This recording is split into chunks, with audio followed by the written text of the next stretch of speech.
is an out-and-out wet tracker. He's had 5 starts on heavy ground for 3 wins, and he's been competitive at the elite level on this ground. He ran second on a heavy 8 in a Doncaster, and he carried a big weight, or an okay weight on that occasion for his rating. He comes right into contention now at a big price. He's a real athlete, there's no doubt about that. He was really well prepared last start, and he's maintained really nicely into this. He's very healthy in the skin, don't think he could look any better.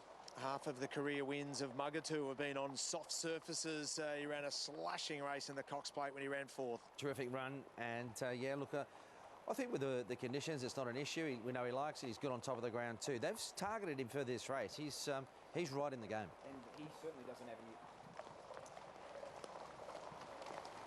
He's a really lovely, big, strong individual, and I like the fact that he's nice and settled in the mounting yard. He has been known to push his weight around from time to time, but he's just very, very composed. Slight flank sweat, but aside from that, everything else, he's looking well.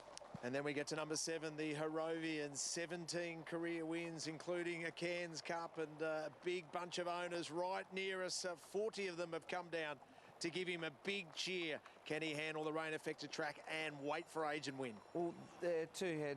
The track, I don't think will be an issue for him. I like the fact he's drawn where he is. He needs a bit of galloping room. He didn't get it in the Shaftesbury Avenue. It probably gives him a better chance than what he would have had on top of the ground. The Italians will be cheering for Regalo di Gaetano.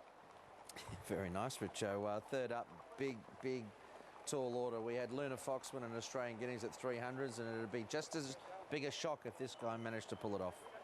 Horse number 9 is Russian Camelot. What a star he's been in his 10 career starts. $1.6 million. He's already got 2 Group 1s on his CV. I'm really keen to see Jane's opinion of how he presents first up. Underwood winner, 2nd in Mackay, 3rd in a Cox Plate, ran 8th, top 10 in a Melbourne Cup. It is Russian Camelot. He's all class, isn't he? Just his 4th preparation, 11th career start. Let's not forget that, Zed. He's a class act. And he's proven on wet ground. Interesting to see what Damien Oliver does. I think he'll fire him out from that inside draw. Class, quality, they're all words you can use to describe him. He looks outstanding today. I think he's grown a little bit.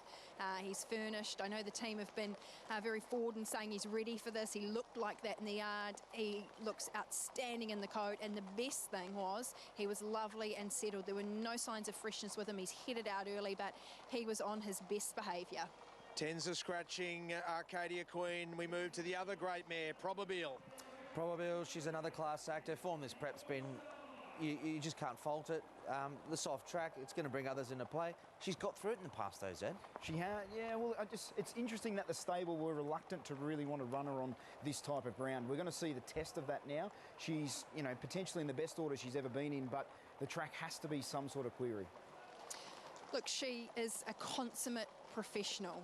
It's just conserves her energy for the task ahead. You just watch her wander around the yard, and she just shows no signs of any sort of nervous energy. She knows what she's here for. She's a racehorse, and look, condition-wise, she's looked great all preparation. Here's the Empire Rose winner, number 12, Shout the Bar. Tough, tenacious, second up. Of course, overcame that little hiccup during the week. The conditions have probably given her a better chance as well. She's 3 from 3 on soft tracks. Our cameras were intoxicated with graceful glamour, and I don't blame him. There she is, a standout, isn't she? The white mare by Stratum. Yeah, these conditions are not what she likes. She likes it firm and fast, graceful glamour, but she will roll forward, and I suppose they'll try and make every post a winner. They're going to try and need to get around her when push comes to shove, I think. And what an incredible story to be if little Minnie's able to win for the Tasmanians. Still a star. Yeah, fantastic story. Good luck to them all, and fantastic overall record. This is a big step up though, but good luck. And the Australian Guineas winner, Luna Fox, trying to do what Mystic Journey did and win the Australian Guineas and then win the All-Star Mile. Yeah, he's only 40s today, Richo. He's probably a little unders, is he? But Luna Fox, it was a shocking win last up. He's still got to do it, and he managed to. So, and the blinkers, of course, went on there. Is he a new horse? We'll find out. Great atmosphere. We're building up to the All-Star Mile. Hutch put him into some sort of order on a tough day for the punters. It has been pretty tough, that is for sure. Probabile, I'm still with. We've got 50 starts just to run through quickly, which I'll just run through because they are heading out now, but he's right in the game, on the backup, on a wet track, and we know how good he performs under those conditions. My numbers, yeah, I think Probabile, but I'm really upgrading Sir Dragonet now. I think he's a much better chance than what he may have been earlier in the day. Of course, you've got to respect Russian Camelot as well. Zed, what do you like? Just got a bit of a log jam of these horses going out onto the track, but they're heading out now with Regalo di Gaetano. Just a little bit unfamiliar with the way that horses do come out of the tunnel here, but I'm with Russian Camelot. Although the $8 earlier in the week was a spoil, we've had the deduction with the scratching of Arcadia Queen, but he's got an inside draw. He likes wet tracks. He was a terrific performer here in the Cox Plate. If Damien Oliver wants to use this horse, he's got enough speed to put himself into a position. I think he's going to be extremely hard to beat.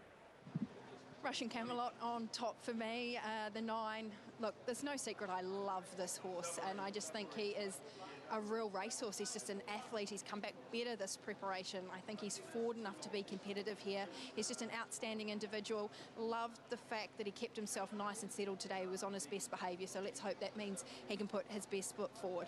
Tough decision for me. I'm a girl that just loves the Kiwi Improbable. I couldn't fault her in the mounting yard. Obviously the rain's probably not going to help her, but she's in great condition. And Shout the Bar's the other one that I think's really come on since her last start outing. She was much tighter in condition in the yard today. 3. Behemoth is in the stalls. Craig Williams, who was 4th in this race last year, just standing in the petition beside the horse. Russian Camelot in. Luna Fox. Can he spoil the party again after winning the Australian Guineas at 300 to 1? Mr. Quickie now moving into the stalls. Jamie Carr aboard, 5th on Dallas Sand in the race last year. Still a Star waits its turn. Here is 50 Stars to load up with the Harrovian representing Queensland, of course. They've come from near and far. Real state of origin nowadays, with also that Trans-Tasman challenge from the Kiwis. Here's Streets of Avalon taking a wide alley along with Regalo di Gaetano from South Australia, taking a middle alley now. The Harrovian, Magatu and Still a Star, the final 3 to load up. Going forward is the Harrovian with Brad Stewart's. Magatu for Hugh Bowman, about to come along into barrier number 8, secures away. And Still a Star for Tasmania. They'll be tuned in at Longford, taking the outside. It is the All-Star Mile number 3. They're ready to go, set to run. World's richest mile race. Big cheer from the crowd. They're racing at the Valley, and from the inside, Shout the Bar began really well, rousted forward with the Harrovian, Luna Fox, and not far away along the inside, Behemoth. There's Graceful Glamour also charging forward with our deeper Still a Star. Behind those horses, Luna Fox, Probabil's trying to find a position deeper with Streets of Avalon. Then Magatu, Russian Camelot, Star of the Seas, Mr. Quickie, 50 Stars. Regalo di Gaetano is at the tail of the field, booting up on the inside, Behemoth at the 1,000 metres led from Graceful Glamour, who's posted 3 wide, working hard, and Shout the Bar keeps her out there. 2 further back in the field, Luna Fox the inside from Still a Star, 3 deep, the Harrovian in the centre. A length, Streets of Avalon, then Magatu. Further back, one off the fence, Sir Dragon A from Probabile, 3 wide. A length and a half, Mr. Quickie, 2/3 down from Russian Camelot the fence. Then Star of the Seas, Regalo di Gaetano second last, and 50 Stars. They're tightly packed. Behemoth stacks them up at the school at the 600 metres from Shout the Bar. Then Still a Star and the Harrovian together. Streets of Avalon 5 deep. Magatu is right behind those stalking them. Mr. Quickie tries to soul up. Then Luna Fox. Russian Camelot starting to dart through the field. And then Probabile, the Harrovian up to Behemoth. As they reach the 350, they run the corner. They were followed by Magatu, held up. And here comes coming through Russian Camelot, and taking through along the inside is Luna Fox. Magatu coming at Russian Camelot. Then Behemoth, Russian Camelot and Magatu.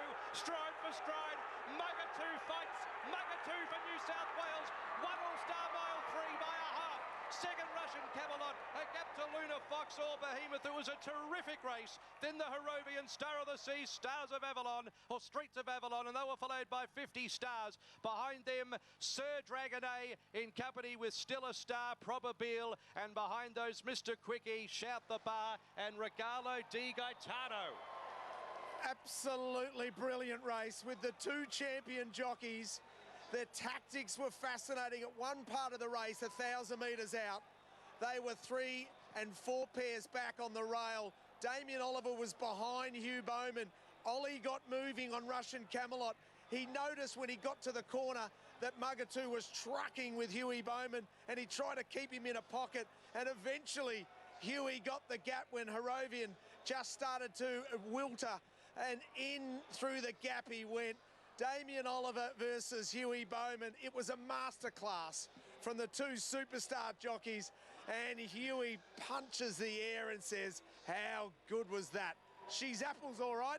What a win. Mugatoo defeats Russian Camelot. The two rides on the first and second, they're Hall of Famers. Hugh Bowman, D. Oliver, take a bow. How exciting was that race, BZ? We had a roar from the crowd.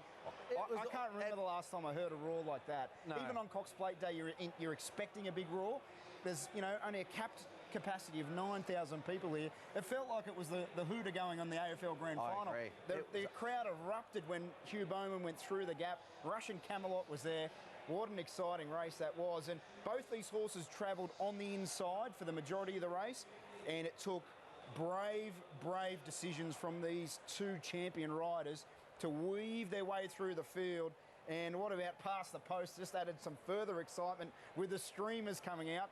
Hugh Bowman, he rides this course pretty well. He's got 4 Cox Plates to his resume, and now he's got another feature with Mugatoo winning the All-Star Mile for Chris Lees and the big team down from Newcastle. Owners in this horse from right around the country, but what a big smile on the face from Hugh Bowman, and so he should be. That was a very gutsy performance. Weaving through the eye of a needle, just had to wait for the gap to open. Look at the conditions that these jockeys are in. Officially, this track is a soft 6, but they've run 1:39.82. Chris Lees now with Jason Richardson. Chris, take a bow, mate. That was absolutely thrilling race. 2 champion jockeys going toe-to-toe, and your boy delivered. I was coming to the corner. I said, just have no bad luck from here, please. It was getting a bit tight once he got that clear running. Then I thought, for a couple of strides, I thought the other one had his measure, but he really rallied and found. It was great to see. When Russian Camelot came around, you saw Damien Oliver looking, and he could see that you were travelling. He was keen to keep him in there. I said, here we go. Anyway, yeah. Especially he's such a good mate of yours, Ollie. But he certainly is, you know. Yeah. But no mates out there today. Oh, certainly not. What about the roar of the crowd? Yeah, it's great. Look, it's been well received, you know, with a restricted crowd. Still, the roar went up and the gates open. So, you know, it's putting its footprint on racing now. So it's up and going, isn't it? Oh, it certainly is. And for Australian Bloodstock, by gee, haven't they been incredible supporters of you? They're so good. I can't thank them enough, you know. To get a quality horse like this to come into your stable, it's every trainer's dream, and I'm very fortunate. When the rain arrived, were you... I know it favoured a lot of others. What were you thinking? Yeah, I just kept looking at the sky all morning, just waiting for it to come. You know, it certainly enhanced our chances, I've got to say. Mate, it's just brilliant. You've achieved so much in racing, but this looks like it's right a bit of fun. Yeah, it is, certainly is. It's a great concept, and great to be a part of it. It's brilliant to have you here, mate. Congratulations. Thanks, Richo. Thank you. We'll have a look at the concluding stages here on the All-Star Mile. What a great shot that is. The slow-mo as Hugh Bowman comes back. Arms wide apart, the rain tumbling down, and what a performance there. But Damien Oliver here on Russian Camelot, he sensed Hugh Bowman could have been in a bit of strife. All the horses back along the inside fought out the finish. Damien Oliver whips around, he gets the gap to the inside of Still a Star, to the outside of Harrovian. He knows it's tight for Hugh Bowman. He waits just at this stage. He doesn't push the button on Russian Camelot because he's thinking, I'm shutting the door on Hugh Bowman. I'm hoping there's not enough room. But Mugatoo was able to be just good enough to burst through, and once he did, he rallied really strongly in the final 50 metres and roared away to win. But you can't take anything away from Russian Camelot. He's been very brave in defeat. Great run. He was first up. Mugatoo, of course, wasn't. Not that I'm making that an excuse. They felt they had Russian Camelot ready for the day. I just can't believe how much this race has... the crowd, the moment, how pumped they were. Let's hear from the winning rider, Hugh Bowman. He's coming forward, Huey Bowman. Just brilliant. He's loving every bit of it. She's Apple's all right, Hugh. Congratulations, mate. The roar of the crowd. You're so popular here and you love the Valley. Take us through your emotions there. What a great win. Oh, it's just so exciting. I mean, it's amazing, the ride, you know, the emotion involved with this sport. You know, when I rode in race 2 and 5, I was thinking the track is not ideal for Mugatoo, not round a mile against his opposition, but then the rain was forecast and it came all of a sudden. He was right in contention, and I didn't expect him to ride him the way I did. I was hoping to sort of be 3 deep, getting a trail out wide because he's not a hold-up horse, but I thought the rail's the shortest way home. I just give him his chance. I got into a really good rhythm. The pace wasn't as frantic as I expected it to be, probably to do with the rain coming, but look, Chris Lees has eyed this race off for a long time. He's given him one run in Sydney to prep for it. We all know his best distance is a little bit further, but look, he's come here in the right order and delivered on the big day. What made it even more thrilling, mate, was the battle between you and Ollie. Ollie knew how well you were travelling. He wanted to keep you in that pocket. Yes, well, Damien Oliver is someone who I've looked up to from a very young age, and, you know, I've had the privilege to ride competitively against him for a long time now, and we've both reached the heights of the sport, and I could sense him waiting for me to run into trouble, but then all of a sudden I had a nice little gap which appeared in front of me, and I just said to Cameron Swan, sometimes the best options are when you don't have any, and you know, Damien really did have control of my fate, but as things would have it, I got room in front of me, and I think the best horse won on the day. So full credit to the Australian Bloodstock team. They're fantastic at identifying these European horses, bringing them here and racing very successfully, and you know, I've had a great association with them for a long time, and to deliver a big race like the All-Star Mile means a great deal. And I'll tell you what about the roar of the crowd, Hugh? I know it's a COVID period, but I think everyone's just so pumped to get back to the races. What was the atmosphere like? Yeah, atmosphere's great.